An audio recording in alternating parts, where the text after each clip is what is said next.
Le ministère de l'Enseignement supérieur, de la Recherche scientifique et de l'Innovation a bénéficié de ce terrain de 50 hectares qui est piloté par l'ANVAR. Cet espace, on l'a dénommé Parc d'innovation. Ça veut dire que c'est un espace sur lequel seront exposés les résultats de recherche les plus éprouvés par les chercheurs qui ont une rentabilité certaine pour les différents producteurs. Le chercheur développe sa technologie, c'est encore des soucis pour faire connaître la technologie. Mais comment faire voir à tous les producteurs du Burkina en même temps? C'est difficile. Donc cette vitrine-là, c'est un repère qui va être servi de référence. Que le rôle de l'ANVAR, c'est vraiment promouvoir la transmission des résultats de recherche aux utilisateurs. Permettre à ce qu'il y ait cette prise de conscience et cette visibilité de la rentabilité de ces technologies pour que les gens puissent vraiment s'en inspirer et produire de façon rentable. L'innovation majeure que nous on veut introduire, c'est que ce parc d'innovation puisse servir en même temps d'incubateur. Ça veut dire qu'il y aura des jeunes qui seront recrutés pour pouvoir former à l'entrepreneuriat sur la base de ces résultats de la recherche.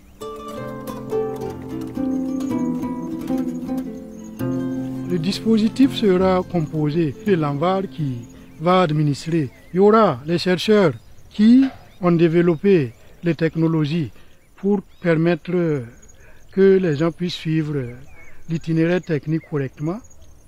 Et il y a les universités, je prends l'exemple de l'université de Tinkorogo qui est là, qui a une filière dans le domaine agricole qui va intervenir soit pour les stages des étudiants, soit également pour pouvoir encadrer ces gens sur le terrain sur des modules liés à l'entrepreneuriat. L'avantage de notre montage est que pendant qu'ils apprennent, il y a une production qui est réalisée et cette production va être naturellement vendue et ces apprenants-là ont une partie pour une clé de répartition. Et donc, si bien que au bout de 3 ans d'incubation, il a maîtrisé l'itinéraire et en plus, il a une cagnotte qui va lui permettre de s'installer plus facilement sur son compte.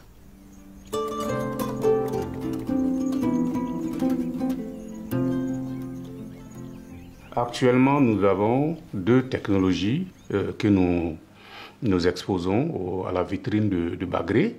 Il s'agit de variétés de manioc. Et sur place, nous avons 4 variétés qui sont à Bagré. Une variété qui est connue un peu partout sous le nom de V5. Il y a aussi 2 autres variétés qu'on a introduites et que nous sommes en train d'évaluer pour la première fois à Bagré. Ce sont des variétés à chair jaune. La spécificité de la chair jaune, c'est qu'en plus de pouvoir faire du bon akéké, il apporte aussi de la vitamine. Nous avons aussi de la patate douce à chair orange. Avec ces changements climatiques, où les saisons sont devenues de plus en plus courtes, les anciennes variétés pouvaient faire 6 mois au champ. Aujourd'hui, nous avons travaillé de telle sorte que nous ayons des variétés qui produisent à 3 mois, maximum 3 mois et demi, donc ce qui convient à la saison pluvieuse actuelle. La préoccupation qu'on avait, c'était comment réduire les cycles de production du riz tout en maintenant des rendements acceptables. Donc ici, nous avons développé une vingtaine de technologies, dont 4 ont pu être homologuées. Donc nous cherchons à les faire valoir sur le site de l'ANVAR. Ces technologies seront démontrées en conditions réelles pour permettre aux producteurs de venir voir leurs performances.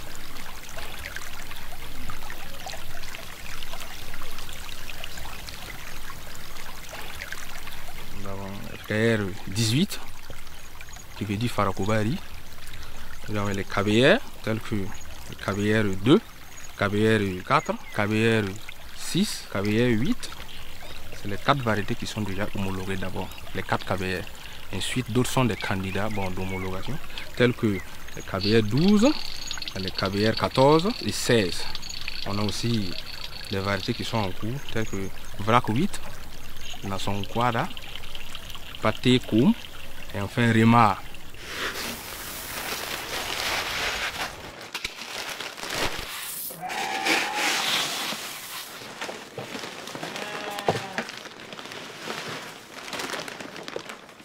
Il faut dire que le centre universitaire de Tenkodogo forme des étudiants en agronomie. C'est une filière professionnalisante. Donc il faut allier théorie et pratique. Donc il y a beaucoup de sorties qui s'effectuent à Bagré. Et le site de Amba sera un site qui va permettre à nos étudiants de toucher du doigt la réalité. Nous sommes là pour la sélection variétale et l'augmentation de la production du riz à travers les technologies innovantes. Cette comparaison variétale se fait sur des parcelles vitrines et nous travaillons sur 12 variétés ici. Ces variétés-là sont vraiment résistantes aux différentes maladies telles que la puricilariose et puis la panachie jaune du riz. Donc, à travers ces croisements-là, on peut avoir une bonne sélection. Depuis Thomas Sankara qui disait « produisons ce que nous consommons, consommons ce que nous produisons », il faut que tout le monde puisse se convaincre qu'au niveau national, on a des chercheurs qui ont trouvé et qui trouvent des variétés au niveau local qui peuvent nous permettre de résoudre le problème de la sécurité alimentaire et nutritionnelle. On peut nourrir le Burkina sans importer. Et d'ailleurs, on a vu avec l'épreuve du Covid-19 comment la plupart des pays ont bloqué leurs frontières alors que nous, on a tout le potentiel. Regardez le marché des cantines scolaires, c'est énorme. Et on peut nourrir ces enfants-là avec de la qualité. La patate est chère orange. Quand vous voyez l'aspect orange là, c'est le précurseur de la vitamine A. Où les enfants sont souvent malnutris. Donc, ça peut alimenter. L'une des contraintes majeures en production animale, c'est l'alimentation des animaux. Parce que de plus en plus, tout ce qu'il y a comme produit médicinal, tout ce qu'il y a comme vaccination, les gens sont sensibilisés et ils le font. Mais maintenant, c'est l'alimentation qui est vraiment un goulot d'étranglement pour les producteurs. C'est pourquoi, sur le site de Bagré, il y a des chercheurs qui ont mis en place un certain nombre de spéculations pour l'alimentation des animaux, et notamment le panicum. Le panicum maximum qui peut aller jusqu'à 16 tonnes à l'hectare. Le bracaria qui peut aller jusqu'à 30 tonnes à l'hectare. Il faudrait que les gens sachent qu'on peut, à partir du fourrage, entrer dans le tissu économique du pays. En produisant pour vendre. C'est-à-dire, ce n'est pas pour seulement ses propres animaux, mais produire pour vendre à d'autres personnes. Quelle que soit la force de travail d'un chercheur, si vous n'avez pas une bonne équipe autour, ça ne saurait aboutir. Donc, c'est demander plus de cohésion au niveau de l'équipe de travail. Maintenant, au niveau de l'ANVAS, nous demandons des aménagements primaires. C'est-à-dire, on a le terrain, on a les facilités d'irrigation et le reste, nous allons faire valoir les technologies. Maintenant, à l'endroit des producteurs, c'est de les inviter à visiter les sites, venir voir pour croire. Et ils peuvent même avoir la semence. Parce que s'ils s'approchent et s'ils demandent, on va leur donner pour qu'ils aillent voir ce que ça vaut dans leur propre champ.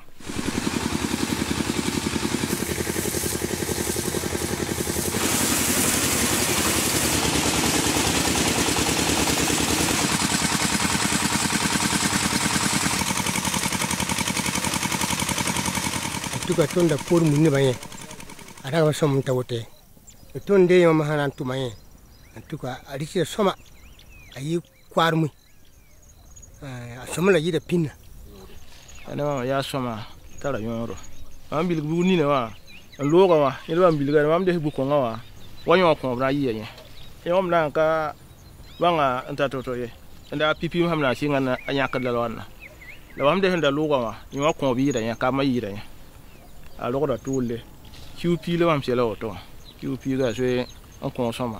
L'ANVAR, c'est une structure transversale. Ça veut dire que ce soit le ministère de l'Agriculture, le ministère de la Jeunesse, le ministère de l'Éducation nationale, pratiquement tous les ministères, ils ont besoin d'innovation pour permettre de mieux valoriser ce qu'il y a comme résultat et pour pouvoir progresser. Donc du même coup, Au niveau du ministère de la Jeunesse, on parle de l'employabilité des jeunes. Au niveau du ministère de l'Agriculture, on parle de l'employabilité des jeunes. Au niveau du programme des différents présidents, etc., le centre, c'est l'employabilité des jeunes. Donc, vraiment, ici, nous, notre rôle, c'est jouer notre petite partition pour accompagner au niveau de l'aspect agricole pour pouvoir former des agro-investisseurs. Et aussi qu'au niveau du dispositif de Bagré, de plus en plus, beaucoup d'agro-investisseurs abandonnent la plaine parce que ce qu'ils produisent n'est pas rentable. Et je pense que ce qui est en train d'être fait les convaincra et amènera même d'autres personnes et permettra d'être répliqué sur les autres pôles de croissance comme Samandeni, Sourou, etc.